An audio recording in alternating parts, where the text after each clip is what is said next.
What's up, team? Welcome to another episode of Two Friends Talking Shit About FPL. I'm your host, Andy. And I'm Sam. How are we all?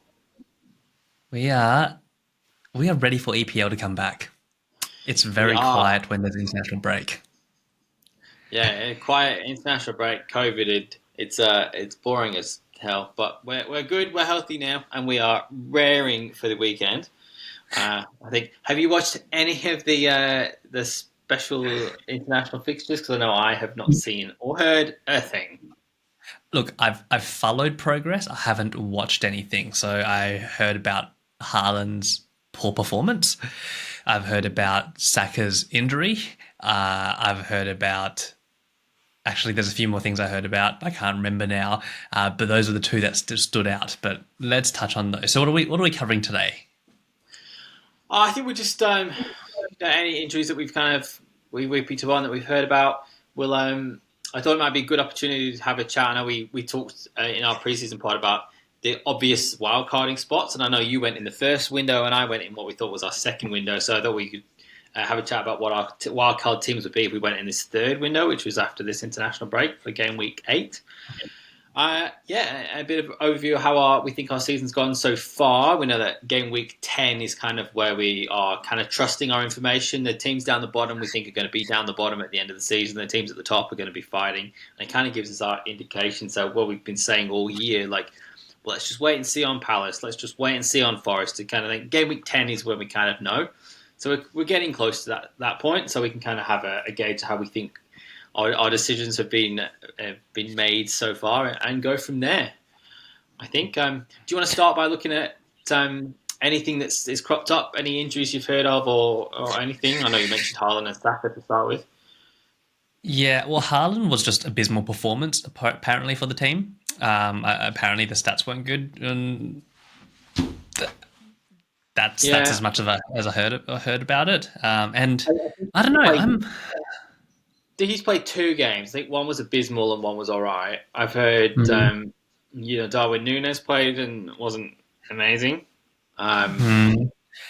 which And is do you think difficult. I've when heard we he come managed back? to. Oh, sorry, I think Mm. there's a little bit of a lag there. When we first come back from international breaks, it's normally pretty quiet. So, are we expecting many goals this weekend? If not, man, look, I know last week I was umming and ahhing about captaining Haaland, and I shouldn't have. I'm still this week umming and ahhing about captaining Haaland. I know he plays Wolves, and I know they've been leaky. I don't know why, but I'm just like, it's almost like I'm scared to not captain him, but I would rather captain someone else. I think it's depending on your options, isn't it? Like, what are the obvious other captaincy options? When I go for a differential captain, I go for a week where there's 3 or 4 or 5 good captaincy picks because the captaincy is going to be spread a little bit throughout those. I don't want to pick a week when Haaland's playing Wolves or bottom of the table and there's not really another good one, and I just go with a differential pick. When it's like this week, we're kind of Wolves. It's away at Wolves, but you got Solanke at home at West Ham, and West Ham haven't been great, but they have shown some change. If you've got Chris Wood at home to Palace, like Palace have been awful to start the season. If does Saka make the game? Do you go with the Saka? Do you trust Johnson to keep going? Like this, there are options, but I think Haaland's still going to be the mass captained option. And again, like I said last week, for me, he's just the kind of has to be Captain Haaland until I've played that triple captain and kind of know where I'm sitting in regards to all the other people who've already played it on and got all those points from him last time around. Question. So they play Southampton next week. Yeah. If Haaland blanks this week again, or just gets an assist, or maybe one goal max, right? Do you triple captain him against Southampton? Me? No. So you're going to Um, hold the chip? yeah, I'm going to hold the chip because I think there's a chance that City get far in the League Cup or the FA Cup, and there's a chance they're going to have a double game week. And I think the double game week, having not played it earlier, I think the double game week's probably the better bet. Um, Hmm. Especially as those doubles will probably fall later in the season. So we're kind of thinking it's going to be after the second wild card. It's going to be probably after the free hit, potentially maybe after the bench boost. So yeah, for me, it's a wait. I think it's a good option to play it, but I think it would depend on how the Champions League fixture midweek that week goes. Because I think they play Sparta Prague at home. So there's a chance they go 3-0 up and he comes off after 45 minutes, and then you're raring to go against Southampton. But if they go into that and it's 1-0, going into the 70th minute, I think he stays on. And then, is he then fit? Does he have to play against Southampton? So you don't want to triple captain him and to come on for a point, and then you're sitting there with 3 points. So it's a bit dependent on how it goes. I think we'll have to see if he starts in the Champions League. But, yeah, it's an option, not for the play style that I'm going for. But then I said that when everyone was triple captained him earlier in the season and did well. So I think it's just where your risk profile lies. I think that early triple captain, we definitely lucked out there because he did the 2 hat tricks and he's just blanked a few, Yeah, and it's what's going on in that team. Is it the fact that they've lost a few in the midfield and he's not getting the same chances, like the bread and butter chances? Hard to tell. It'll be interesting to see when Foden comes real back into the mix about what happens to his chances then. True. Maybe no Haaland becomes a viable option again. I mean, technically the no Haaland teams benefited last 2 game weeks. Their fixtures are good, but their fixtures will turn from when game week 12, was it? Or game week 13. Spurs isn't really a turn. Game week 13, they got Liverpool, Nottingham Forest, Crystal Palace, Man United, Aston Villa. Oh, so their fixtures aren't terrible. And they are Manchester City. I mean, they are the league champions. They're leaky, but they win on goals. Yeah. And that's kind of the risk you run. I don't think, given the ownership, I think it would take him picking up an injury, being out for a few weeks. That happened last year. He picked up an injury and he was out for a month and a bit. He didn't play, and then a few people started to move off him. I think that would really shift the sands a little bit. But I think while he's still playing, I think the chances of him scoring 2 or 3 goals in a game is just high. So yeah, you run a big risk. It's a risk. It's a risk not to have him. Yeah. Okay. Well, other than that, Saka's the other player which is flagged. And so is Havertz, but neither of us have Havertz. But let's talk about it. I think Havertz is my Band-Aid is sticking up. Havertz is, I think that was an international break injury. Yeah, I think they both are. Saka, here's the thing. Saka apparently was, he played and then he came off halfway through. And apparently he was, felt something in his hamstring. Possibly could have been an international break strategic move. But I think Saka's going to be okay. But here's the thing. Because of Arteta, we're not going to know. We're not going to know. The advantage we have this time is we have, I think, is it Lee Carsley, who's the England fill-in coach at the moment. He said that Saka came off after 12 minutes. He felt something in his hamstring. But they felt he would have been in a good position to play the second game. But where there'd be not much on the second game, they felt it best that between the discussions between him and Saka that he didn't play the second game. So the information that he probably could have played that game for England kind of says that he should be fine to play for Arsenal, having had another week of recovery. So I think we could probably go on Lee's insight there and kind of think, I think he'll be fine. And I think Havertz is probably going to be fine as well. I think Arsenal have a couple of injuries, especially in that midfield forward slot, and I don't think they can afford a couple more. So it's probably a Arteta little elbow. If you don't need to play, don't play, and we'll be in a good position. And I think probably that's what we're seeing happen with those injuries, and I'd expect to see them both on the team sheet. Me too. I did think about this because seeing Saka potentially injured got me worried, but then I was like, you know what? Don't worry, because we do have a level of depth there, right? With Sterling, being signed as well, and then we've still have Jesus. Like, sure, they might not be our immediate picks, but they're still great players in their own right, and that's the strength of the team at the moment, where lots of people can play in various different roles. So look, I've still got Saka in my team. I mean, let's run through the teams then. Mine hasn't changed very much. Here, I'll share screen. Mine hasn't changed very much from the last recording.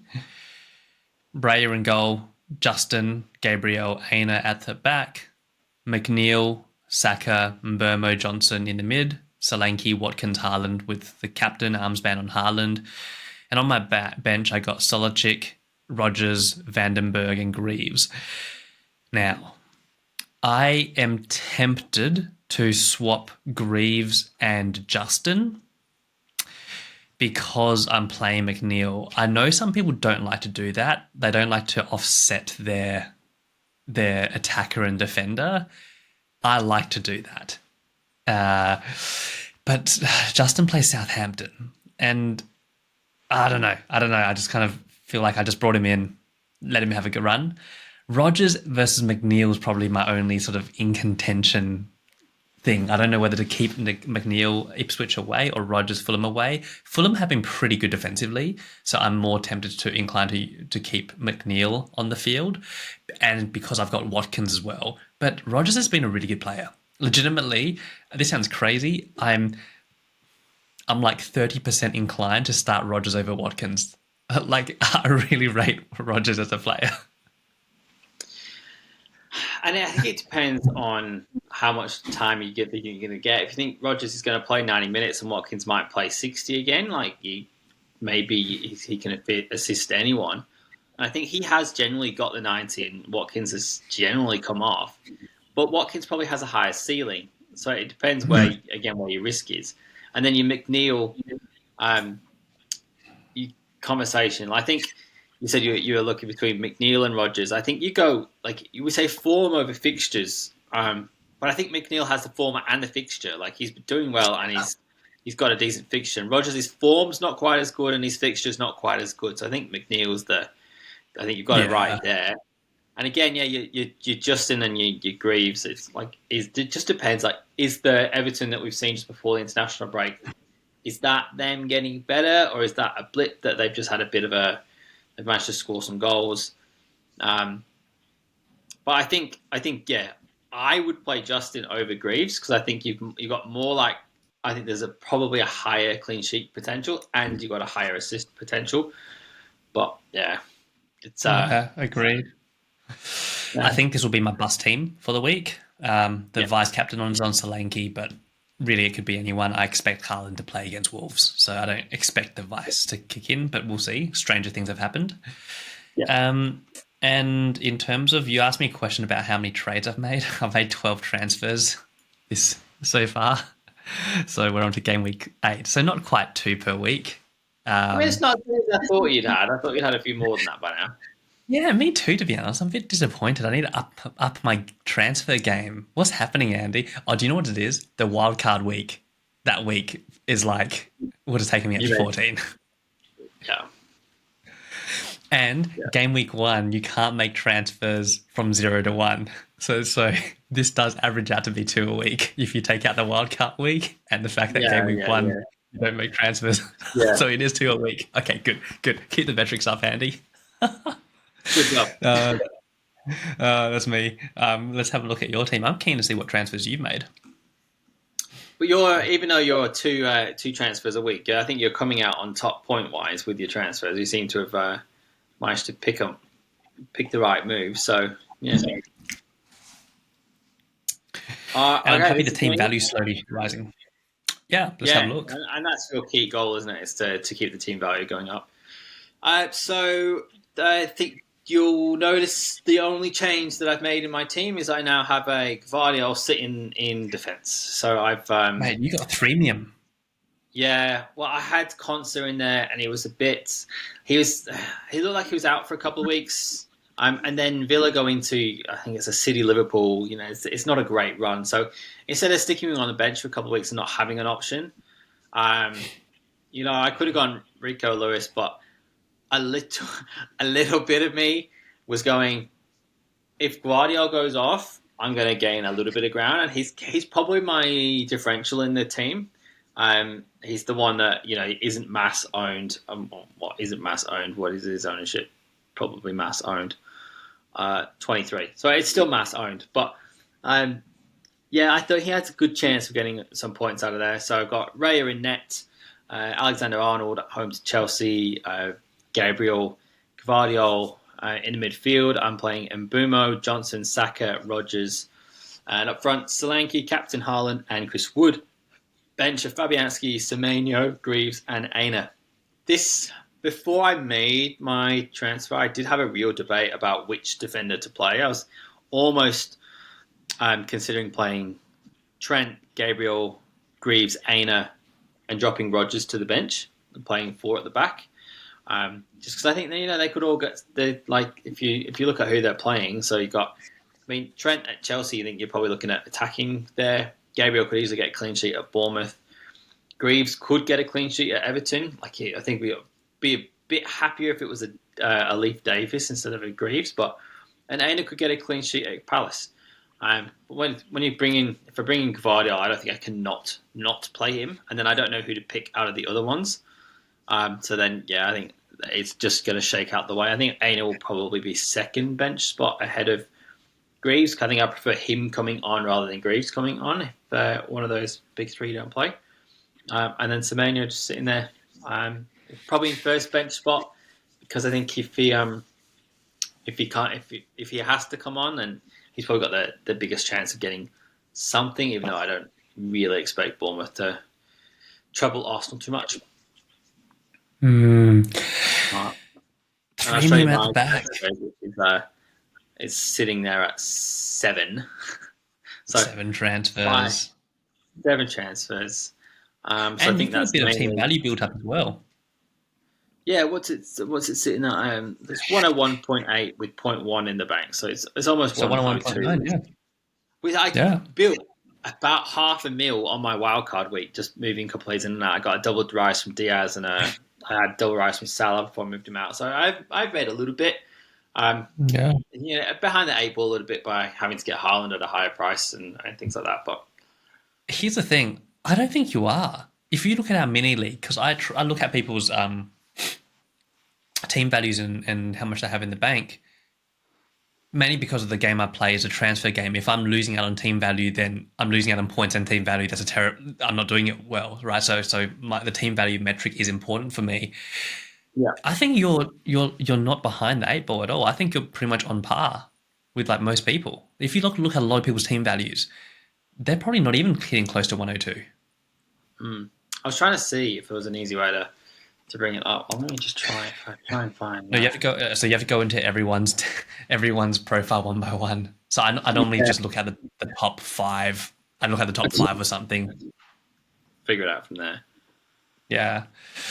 Now, we have done something this week where we've done a wildcard draft to be like, hey, how different is our team from a wildcard version if we had a wildcard to play today? And it's interesting. I said to you at first that my team isn't too far away from the wildcard version. I think I'm 3 trades away from the wildcard draft. But then when I actually made the wildcard draft, I realized if I wildcarded today, I would take more risks. So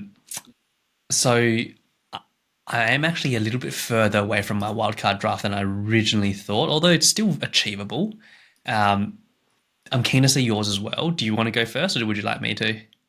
Yeah, I'll show you mine. So I've used obviously I can't use my page, so I've used the my team section of the Fantasy Football Hub to create my team. So this is what I would set out with. So swapping Raya for Pickford in net, keeping Gabriel and Gvardiol, shipping Trent out for Leif Davis. I would also I'd change Aina to Milinkovic because he's the one I kind of wanted and I should have gone with initially. And I brought in I would have brought in Aitonori from Wolves with a few better fixtures, and he's getting some starts there. I still have got Saka in the middle and Bumo, Rogers, and Johnson. The only change is that I would have McNeil in there. Haaland up front, Chris Wood, and my third striker is Delap, still with Fabianski on the bench. Not for the players that are there, but if I just run you through, so this is how, if I just zoom out a bit. So I've kind of, done it like I was playing the wild card. So if I show you, so this is game week 8, that's the team. Game week 9, so 8 Norrie comes in against Brighton. Davies drops to the bench. Game week 10, no transfers. Game week 11, no transfers if possible. So I haven't booked any transfers in. And then game week 12 is where things change. So if you notice, I have managed by getting Pickford in the back line and keeping the defence cheap, keeping a Delap and a Wood, I can then, between game week 11 and game week 12, change Brennan Johnson for Cole Palmer.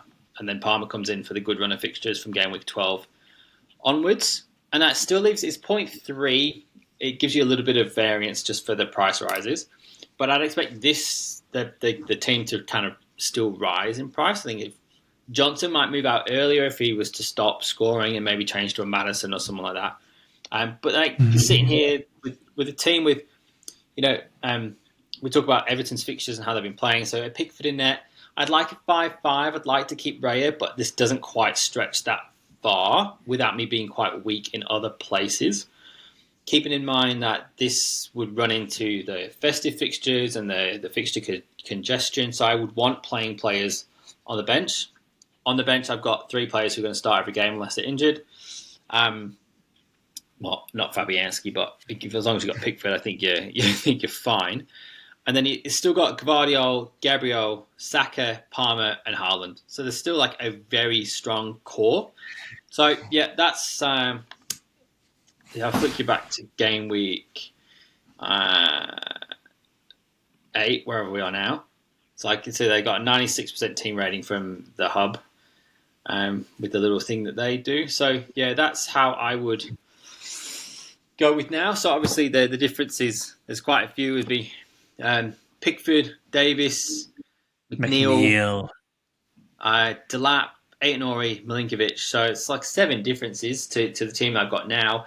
But they are more of a forward-thinking team as to how would I get Palmer in from 12. Because I don't want to be that he needs to have him in, but their fixtures from game week 12 are like green the whole way down. And if they're going to get some points, it's going to be Palmer. They've looked a bit better than last year. So, I don't have there's no Liverpool coverage there, which is... but again, it's a bit like City with Liverpool at the moment. You kind of don't know who's playing. So that might... Unless you can stretch the Salah. Yeah, exactly. And you wouldn't have the money to go to Salah. And this draft did give me the ability to get to Foden early if I wanted to move on to Foden, because there was a bit of money in the bank there. And then Foden could become Palmer, or Saka could become Palmer. So it still gave me that flexibility to move a little bit beforehand, as long as I kept the transfers to make the double change. I did have a draft where I kept Raya up to game week 11 and then moved him to Pickford, but I don't think the clean sheet potential is as strong in these fixtures as they were at the start of the season. Could be wrong, but I just thought, instead of booking the transfer in, keep that one up your sleeve in case there's an injury, and just bring Pickford in from the get-go. I have a feeling this season we will see Arsenal be a lot more attacking from a goal-scoring point of view, especially against weaker teams. They're going to concede more, but they're going to score more. And against stronger teams, I can see them getting more clean sheets.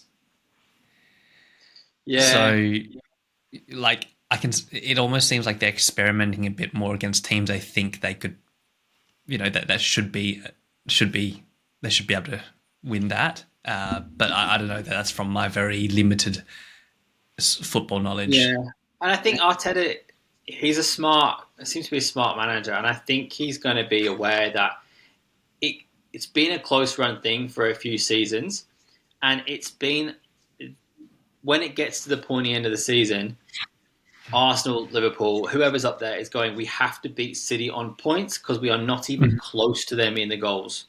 So I think Arteta's they probably, and he looks like he's creating that team to score more goals. There's less of the 1-0 wins, and it's more of the 3 or 4-0s or the 4-2s, or let's put some goals away. Let's keep the goal difference close so it's not a gaping hole by game week 30. Yeah. I'm really intrigued to see Liverpool play against a Anyone in the top Chelsea, half? a Man City, like an Arsenal, because Liverpool been looking good defensively, great. So I'm really keen to see them because if like this game versus Chelsea, I think it's going to be really important. And if Liverpool win that and win that comfortably, oh man, they're going to be title contenders, I reckon, for sure. I think they have to win it. I don't think so. We've played 7 game weeks. Liverpool have played 6 teams in the bottom 10, and they played once against a team in the top 10, and that was Forest, and they lost. Hmm. So they need to win. New manager, same team. If they don't win, questions are going to start getting asked very fast. It's not a Klopp team. It's not a team where we've gone. It's Klopp. He's playing his game. He's always going to make them a strong team. We've got slot in. It's new. I think it could turn quickly if they lose to Chelsea and they lose to Arsenal. I think you very quickly could see the defense fall apart. So I think Hmm. they need to beat Chelsea, and they need to put up a good performance against Arsenal. Even if it's a loss again, if it's a close loss, they need to perform well. They didn't play well against Forest, and they haven't played well against a couple of the other teams. Yes, they kept a few clean sheets, and they've looked genuinely quite good. But again, they are bottom half teams, and we do need to see that performance out of um, team in the top half. It's similar when we talk about Wolves and like Ipswich. Ipswich have had not great fixtures, but they've looked okay. Wolves have had awful fixtures, but have looked pretty plain as well. So yeah, game week 10 is what would like to get to see where the defenses are then. And I think Liverpool need to shut out Chelsea, and they need to push them. How do you think Saka's been? It's not Saka, sorry, Salah. Like, what's your take on him? As a Liverpool fan, if Liverpool were to get a bid for him in the summer that's like 100 million again, I think it's time to let him go. I think he's missed some chances that normally you go, oh, he's missed a chance, but he's missed a few this year that you think he should put away. He's coming in less. His touch is a bit off. Like, he's not as clinical with his touch. He's not finding a player as often. Could it be just an off start to the season? Maybe, but he's not in his late 20s anymore, and it could be just the start of that natural decline that most players have. So I think I personally would cash in and reinvest the money elsewhere. Like, he's still scoring, he's still up there, but I think the fact that he is still scoring points kind of hides the fact that he should be on a lot more points than he's on. He should have Mm. scored in some of those games.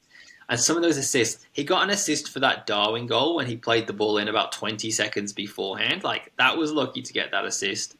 And some of them, like, I think one of them was a shot that was ricocheted around and then he scored, someone else scored. So, yeah, I think I would want him to have been on more points and to have been more involved. And I think that the way that Liverpool are playing does keep him out on the wing a bit more, and that has brought in Jota in the middle into the play a bit more, or Diaz from the other side. So hard to tell, but I think maybe we're slowly losing steam on the Salah train. Mm. Yeah, a bit of me still sees him as like a premium. He will perform again, but I guess I need to see some more form come in. But here's the Yeah. thing, though. he's been getting FPL points. And at the end of the day, isn't that all that just matters? Because you got the opposite end of the spectrum. Eze or Fernandez, great stats. We all know how they've turned out. Do you know what I mean? Like, Yeah. yeah. And I think that's one of the things you have to look at when you play this game is, do you want someone who's underperforming their stats or someone that's overperforming the stats? Because you always have the risk that the underperformer starts performing and you win and you gain some money and some value and get the jump on people, and that overperformer could drop off. But we look at Palmer last year outperforming his stats, but it didn't drop off. And my argument with getting the jump on people is I don't think it's worth it. Because unless you just bring someone in, like, okay, you could have had the jump on people a few times this season so far. You've called players a week ahead of them starting to score. But I think most people don't make those calls a week ahead. They're trying to make those calls 2 weeks ahead, 3 weeks ahead. And if those underperforming players continue to underperform, you're then behind. You're not catching up on price rises either because you're holding onto these players like it'll come good. And if you look at the argument of like, well, you get some price rises. Well, the price rises are very transparent. If someone like me sees a player rising and they've just performed, I'm jumping on them. So I might just be like 1 week late from them performing. But yeah, do you know what I mean? So I think the best descriptor of that is a few seasons ago where we had Haaland join City, Núñez join Liverpool, and people were like, "Oh, Haaland's not going to adapt to the league. Núñez might." And if you generally went Darwin or Haaland, you didn't have both, and it was very clear very quick that Darwin was struggling to adapt a bit and Haaland wasn't, but Darwin had good stats, so everyone was like, he'll come good. And we've been saying he'll come good for 2.5 seasons now. And he's still, yes, he's hitting the post 15 million times in a season, but he's not getting there. And if you had gone Darwin and switched to Haaland, you would have been better off than if you'd have stuck with Darwin. Yes, you're not as good as if you went with Haaland from the get-go, but it's that, like you say, it's that points in the bag versus potential points going forward. And I think if you've got someone who's scoring, you go with them. And yes, it's good to call those people out who are going to potentially be good in a few weeks' time. But if you're in a position where you don't need to make a change, I think you can wait for the performance to start and then jump on him. If you're in a position where your player's injured and isn't going to play for 5 game weeks, yeah, go early and go a week early and grab that player that you might want in 3 game weeks' time. You can swap them later. You were going to swap them anyway. But don't move out a Diaz for, I think Maddison's going to go off in a couple of weeks when Diaz is still going off. Wait for the swap to happen and then go. Yeah, no, agreed. Speaking of Maddison, no, I don't have him. I'll share my screen. I am tempted by Maddison. So here is my wildcard draft, right? I've got 1.4 mil in the bank, Raya in the goal, my Stolicic 4 mil. My defense is Aitnori, Greaves, Justin, Vandenberg, Aina. Look, these can be any 4 and 4.5. I don't care. For me, the defense is literally like just bodies, right? Like, get me 2 points. If you can get me 2 points, I'm happy. Defense, just get me 2 points. And if you've got attacking potential, even better. My midfield, Palmer, Rogers, Mbeumo, Son, and Johnson. With the 1.4 in the bank, I can easily upgrade any of those midfielders. So Johnson can become the likes of whoever's going to be 7.9, or I can downgrade Rogers to a 4.5, and with the extra money, Johnson becomes like a Diaz or a Jota if they look like they're the ones to pick from Liverpool again. And frontline, I've got Havertz, Wood, and Haaland. So I don't actually have Saka in this team, but because I've got Palmer, Son, and 1.4 in the bank, either Palmer and Son can become Saka if I want. And I am always 3 moves, which to me is 1 game week's worth of hits, away from Salah. So I'm 3 moves to turn Son into Salah, or 2 moves to turn Palmer into Salah, while keeping the rest of the team the same. Like I think the only person I need downgrade is like Rodgers and Raya to fund Son into Salah. So essentially, this team is like all out attack. Defense is budget, budget, budget, but like all the dollars spent in attack. And because of the price point of Son, I can also get Foden in if he looks like he's performing as well. So I haven't really made the wildcard team to be like how I play for next week. I've made it for, let's just say, if I had to build a team right now, it'll be like Saka instead of Son. And if Son comes back this weekend and crushes it, I'm bringing Son in for Saka. Because yours looks like it's, yeah. I'm looking at your team. It kind of looks like your Son and Havertz against Saka and Solanke. Yeah, pretty much. Yeah. But what this allows me to do is actually bring in Saka. I can double up on the Saka and Havertz if required, right? Yeah. Only mainly because he's just been like reasonably consistent, with the exception of Tottenham and Man City. And here's the thing: I don't know, because I said to you, I'm not far away from what I thought was a wildcard team.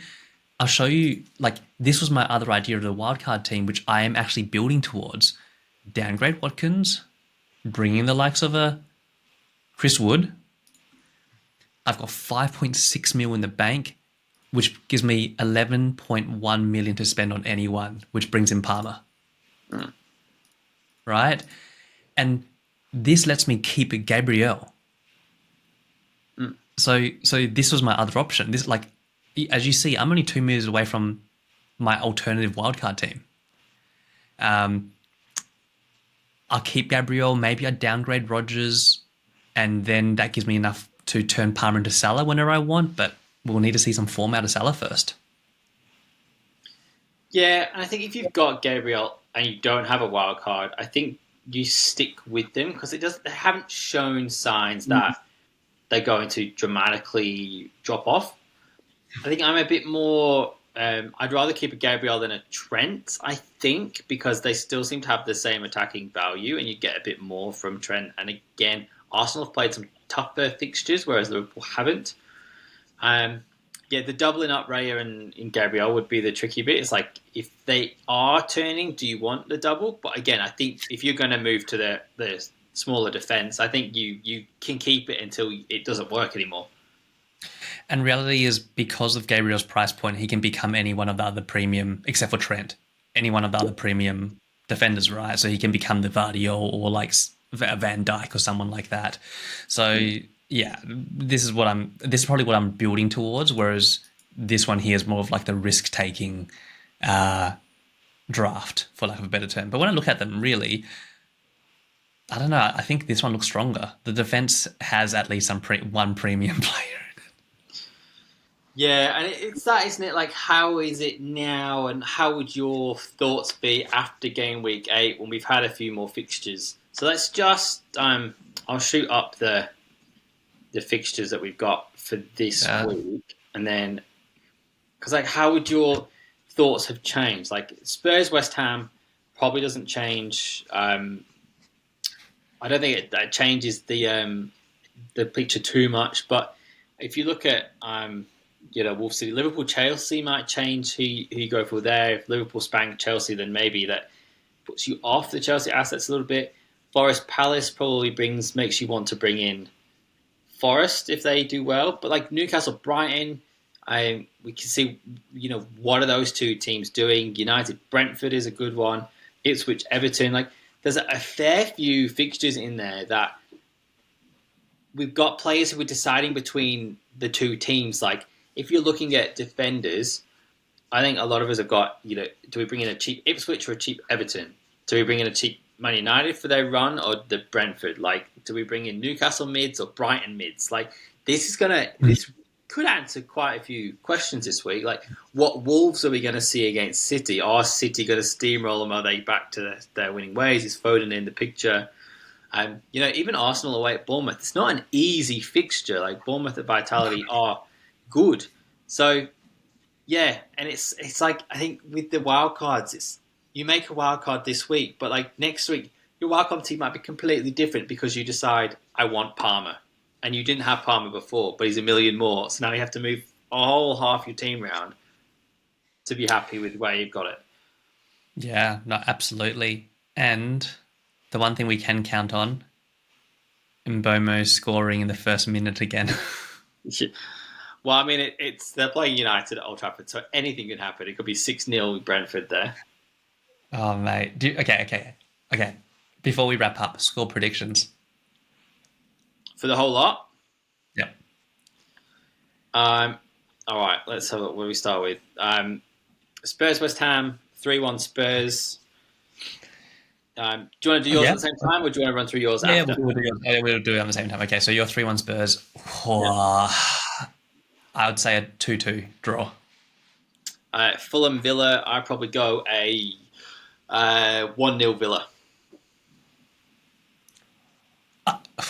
I want that to be the case. I will go 1-0 Fulham. Cool. Ipswich Everton 2-2. Oh, okay. Shit, this one stumped me. I would say I was going to go 0-2 Everton. For me, it's a 2-2 or it's a 0-0. Yeah, good call. Good call. Because I think Ipswich still have got the attack, and I think Delap is still in there to do some harm. Man, you Brentford. I'm going to go a 2-0 Brentford. Wow. So you don't think Man U will score at all? No, I just don't think their attack is working, and I don't think their defense is working. I think if this game was a few weeks on, and Hoyland's back in the picture, and they're working a little bit, and they've got that link back, then maybe. But maybe a penalty, maybe a bit of scrappy. But yeah, 2-0 Brentford. I would go 2-1 Brentford.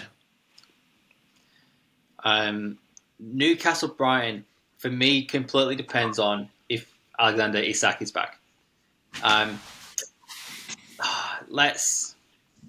I'm going to say he's back, but he's not back up to speed. I think that's a 1-0 Newcastle. Yeah, I was going to say the same 1-0 Newcastle. Southampton Leicester, I would go. I think a 2-0 Leicester win. Yeah, I don't have many thoughts here. Yeah, sure, 2-0. I literally don't have any thoughts here. I don't know. I just don't know. Other than Justin, I can't name many other, and Vardy, I can't name any other players in either team. Yeah, I just think Leicester they're a little bit more switched on. I think if Vardy's still playing, he's still scoring. They've got a young guy in there as well. Justin's form is good. Southampton you haven't really put anything forward. So I think 2-0 Leicester. I'm going to go a 3-0 Arsenal win. I really hope that's the case. For Gabriel and Reyes' sake and Arsenal's sake, I hope that's the case. I would say 2-1 Arsenal. 2-1, okay. City Wolves, I'm going to go with a 3-1 City. Yeah, I can see that happening. I could even see like a 4-1. Oh, but here's the thing. We've just come off the back of an international break, and that's normally quiet. Yeah. You know what? I'm gonna go 2-1. 2-1. Yeah. Leicester, Chelsea, Liverpool, Chelsea. Even. I am going to go with the 2-0 Liverpool win. Goal early, goal late. It depends on which Chelsea show up, doesn't it? Yeah. Okay. If the weaker Chelsea show up, what's your prediction? And what if on-form Chelsea show up? So I think my 2-0 Liverpool wins an average. So I think if the bad Chelsea from like the first couple of game weeks turn up, I think we're looking at... See, this is the thing, because Liverpool weren't scoring lots and lots of goals. They were more restrained this year. So I think 3-0, 4-0, because I think they'd go 3 up and then just kind of hold the ball a little bit. So I'm not expecting like 5 or 6. I think I 3-0 if Chelsea were poor, and if Chelsea were, how they played in that where they scored 8 freaking goals, or when Palmer scored 4. Um, Again, it depends on what Liverpool team showed up. So if it's the Forest team, Chelsea can walk in there and walk out 2-0 winners. But I think if we get a competent Liverpool team, I think it's maybe a 2-1 Liverpool win. I'm thinking a 2-1 Liverpool win. Yeah. Yeah. I'm thinking that I would expect, it depends on how, because there's some rumours about McAllister not playing and that. So it depends on what defensive mids play. But if they Wait, play, Allison's out as well, isn't he? yeah, Allison is out. But he wasn't making a lot of saves. He was just making critical saves. So I think we'd still be okay as long as that central spot was man-marked. I think if you could man-mark Palmer out of the game, I think we have enough to contain the rest. But if we let Palmer wiggle out, that's when I think you're going to be looking at conceding a goal or two. Okay. And, okay, what about Forest versus Crystal Palace? I am going to go for a 2-0 Forest. Whoa, okay. I wasn't expecting that. I was going to go for a 0-0 draw or a 1-0 Forest. Yeah, I think Forest are good at home. I think you never Oh, can they ever are? underestimate Forest. Yeah, Yeah. Forest are Okay. defensively set up. The City ground is a difficult place to go. Palace are not scoring. They're not, and they're not firing. I don't think the City ground's the place to go and come out with some form. So yeah, I think 2-0 Forest. I think Chris Wood's putting them in. Yeah, I think yeah. Mate, I definitely sure as heck hope that this week ends up like our predictions because there were lots of goals. Last international break, there were not that many goals No, like after the international break. I am tempted to make one transfer still is Watkins to Wood. I'm genuinely still tempted to do that only because I know I'm going to do that next week anyway. So my team's pretty much locked in, bar that transfer. That's like the only transfer where I'm like, do I just go -4 this week so I don't have to -8 next week? Don't know. yeah, I'm playing with a -4 and moving Trent out early because the Liverpool fixtures are fine, but they're not fabulous. And I think I could do extra with the money in the next few weeks. I'm, but then I'm kind of thinking I'll leave this for this week. But it's Chelsea, and I just don't know how to play that game. Because their fixtures after are okay. I don't know whether to move Trent out now and try and gain a clean sheet on and work the points back this week. But if I did that, I think I'd find myself moving Semenyo as well this week and -8ing this week to negate next week. Yeah. And this window has had some lesser price changes. It's not been as many as I expected, so I haven't jumped on anything. Yeah. I thought Gvardiol might go up, so that's why I meant early on. I knew Consa was coming out anyway, so I went early on that one in case they dropped some moves. But yeah, I think if I do make another move, I'll make 2 more moves. And if I don't, I will be where I am. Fair. Oh, mate. Best of luck this weekend. Thank you. And yeah, we'll let's chat next week. Sounds good, mate. Catch you later. See you, everyone.